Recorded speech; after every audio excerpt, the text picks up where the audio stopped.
મોદી સાહેબ આવે છે કાલ ભાવનગર જવાનું છે ને કાકા? હા તો મોદી સાહેબ તો આવે જ છે ને કાલ, અને જવાનું તો હોય ને. જો બધા જાતા હોય તો સાહેબ શું શું પરિયોજના ને યોજનાઓ કેટલી કેટલી જાહેરાત કરે છે આપણે જઈને જોવું તો પડશે જ ને. જવાનું તો હોય, બધા જતા હોય એટલે આપણે જવાનું, એમાં શું પૂછવાની વાત થોડી. જાવ તો તમે પાછો આવલો કલ્પસર નું કામ ક્યાં પહોંચ્યું? કલ્પસર યોજનાનું કામ ક્યાં પહોંચ્યું એમ પૂછી જોજો એમ. એટલે ભાઈ ત્યાં કાંઈ પૂછવાનું ન હોય, ખાલી સાંભળવાનું જ હોય. મોદી સાહેબ આવતા હોય ત્યાં કાંઈ થોડું કોઈ કાંઈ પૂછવા જાય સ્ટેજે કે કલ્પસરનું કામ ક્યાં પહોંચ્યું એમ.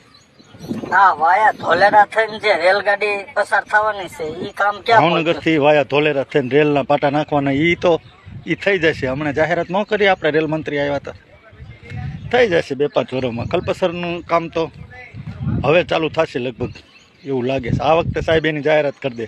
આ ભાવનગર જિલ્લામાં ગામડામાં રોડ તૂટી ગયા છે એનું ભાવનગર શું આખા કરવાનું? જિલ્લાની વાત ન કરો ભાઈ તમે. આખા જિલ્લામાં તો રોડ રસ્તા આપણા સીએમ સાહેબે કીધું તો છે કે ભાઈ જ્યાં જ્યાં રોડ રસ્તા તૂટેલા હશે ને એ બધા સારા કરવાના છે. તો હવે ટૂંક સમયમાં એ કામ ચાલુ થશે. એની ફરિયાદ ન કરવાની હોય, ફરિયાદ કાંઈ કરવાની જ ન હોય, આપણે ખાલી સાંભળવાની હોય સાહેબને.